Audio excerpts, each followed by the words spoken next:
সব কিছু মিলায় এটার মূল্য বাংলাদেশে দেয় না, কিন্তু এটা আবার বাইরে কদর আছে, জাপানে, ইন্ডিয়াতে, চায়না এটাকে মূল্যায়ন করে, তারা এটার দাম দেয়, কিন্তু বাংলাদেশে এটার সঠিক মূল্যায়ন দেয় না। তারা বলে এটা মাটির জিনিস ভেঙে যাবে, কিন্তু শিল্পর যে একটা মূল্যায়ন, শিল্পর মূল্যায়ন এখানে পাওয়া যায় না। আমরা বংশ পরক্রমভাবে এই কাজের সাথে জড়িত, আমাদের শিখার কিছু নাই, আমাদের পূর্বপুরুষরা এই কাজেই ছিল, আমিও করতেছি, আমার বাবারা করতো, দাদারা করতো, পূর্বপুরুষরা এই কাজেই জড়িত ছিল, এখন আমি এই কাজ করতেছি। কিন্তু এখনকার বর্তমান যে সময় কিন্তু এই কাজগুলো খুবই কম চলে আর হলো গিয়া এই কাজ করে এই পোষায় না এখন, কারণ নিত্য নতুন প্লাস্টিকের জিনিস বাইরে হয়ে গেছে, প্লাস্টিকের জিনিসগুলা কমে কিনে নেয়, এর মাটির যেই খরচ, রং যেই খরচ, সঠিক মজুরিটা পাওয়া যায় না, এই জন্য তারা অন্য কাজে লিপ্ত হয়ে যেতেছে।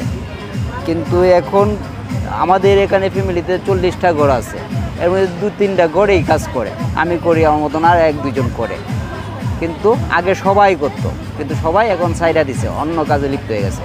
কিন্তু বর্তমান যে জেনারেশনগুলা তারা অন্য কাজ করে, কিন্তু এই কাজগুলো করে না। সরকারে বাঁচিয়ে রাখার চেষ্টা করছে বুঝলেই, এবং বিভিন্ন প্রচারের মাধ্যমে এগুলো আবার একটু পুনর্জীবিত হইতেছে। যদি এভাবে প্রচার করে এবং সরকার এটা ধরে রাখার একটু উদ্যোগ নেয় তাহলে এটা টিকে থাকবে, আর যদি কোনো উদ্যোগ না নেয়, প্রচার না দেয়, তাহলে এটা টিকে থাকবে না, এভাবে একবার বিলীন হয়ে যাবে। কারণ আমি আমার সন্তানকে শিখাবো না, এটা অন্য কিছু শিখাবো, আর আমি যদি এটা করে চলতে পারি, আরেকজন দেখে না এটা করে চলতে পারতেছে, আরেকজন আমাদের দেখা দেখি সেবা না এই কাজটা করি, এটাই কোন বেচা কিনা হয় না, সেল হয় না, তখন মনে করি আমি না এটা আর করবো না, ছাইরা দিব। যখন মনে হয় না সেল হইতেছে, তখন না এই কাজটা আমাদের পেশাগত কাজ করি। আমি বললাম না, আমরা তো বংশগত কাজে ছোটোবেলা থেকে জড়িত, পড়াশোনার পাশাপাশি টুকটাক কাজ করতাম, আর যখন পড়াশোনা শেষ তখন তো এই পুরোপুরি এই কাজে লিপ্ত। শহরগুলোতে মোটামুটি চলে, কিন্তু গ্রামে একেবারেই কম চলে, এই কাজটা গ্রামের একেবারেই কম চলে।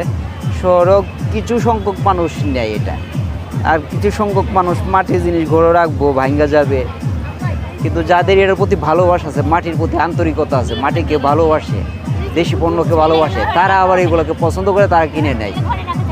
এটা তো আংশিক মানুষের এটা আছে, এই 100% মধ্যে 20% বা 15% মানুষের এটা প্রতি আকর্ষণ আছে, তারা এগুলো আবার কিনে এবং ভালোবাসে, এবং আমাদেরও তারা সঠিক মূল্যায়ন করে।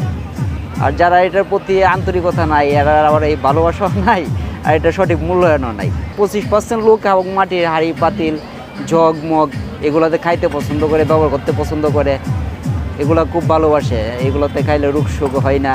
যারা দেশের মাটি এবং দেশ এবং মাতৃভূমিকে ভালোবাসে, শিক্ষিত মানুষেরা এখন আবার এইগুলোতে আগের মতন করতেছে, কিন্তু সব মানুষ নেই, কিছু মানুষ, সবাই কিছু মানুষের দিত, সবাই এটা কীভাবে ভালোবাসতো, আমাদের পণ্যগুলো ভালো চলতো এবং দেশি পণ্যগুলো, দেশের টাকাগুলো দেশে থাকতো। এখানে আছে মাটির গরু, হাতি, হরিণ, টেপা পুতুল, হাড়ি, কচ্ছপ, এসবই। এখানে আমার সর্বোচ্চ রেট যেটা, এটা আছে 1000 টাকা, সর্বনিম্ন রেট যেটা এটা আছে 10 টাকা। নতুন করে যারা এটা মূল্য জানে বুঝে তারাই এগুলো কিনে, কিন্তু খেলার জন্য নেয় না। আগে তো বাচ্চারা নিয়ে এগুলোতে খেলা করতো, কিন্তু বর্তমানে বাচ্চারা নিয়ে খেলা করে না, এরা সুপিস হিসাবে এগুলা রাখা দেয়। শৌখিন কিছু মানুষ, এই 100 মধ্যে 3-5 মানুষ, 100 মধ্যে 3 জন মানুষ কী করে এগুলো কিনা সুপিস হিসেবে রাখা যায় না। এবং শিল্পরা নিয়ে যারা চিন্তা করে, তারা আগে তো আর শিল্পরা নিত না, সবাই কিনতো, যারা মেলা দেখে তো প্রথম ওই গিয়ে পুতুল কিনতো, ছোটোবেলা আগে যারা কিনতো তারা শীতে হিসাবে নিয়ে শোপিস হিসেবে রেখে দেয়। এখন বাচ্চারা পুতুল খেলার জন্য দেয় না। আগে তো বাচ্চারা মেলাত নিয়ে আইতো এবং পুতুলই প্রথম কিনতো, ব্যাগ বইরে কিনে নিয়ে যেত, হাড়ি পাতিল, পুতুল, হাতি ঘোড়া এইসব ব্যাগ বইরে কিনে নিয়ে যেত। এখন ব্যাগ বইরে আর কেউই নেয় না। শহরে মোটামুটি পুতুলগুলা চলে, কিন্তু গ্রামে পুতুলে এইসব চলেই না এখন। আগে সবাই কিনতো টেপা পুতুলগুলা, মেলাতে গেলেই সবাই আগে পুতুল কিনতো, হাড়ি পাতিল কিনতো, কিন্তু এখন গ্রামের মেলাতে এগুলো কিনে না। এখন শহরেই কিছু বেচা কিনা হয়, গ্রামে এগুলা একবারেই কিনা বন্ধ হয়ে যাইতেছে। আগে চাহিদা ছিল কিন্তু এখন চাহিদা কমে গেছে, এটার চাহিদা একেবারেই কমে গেছে।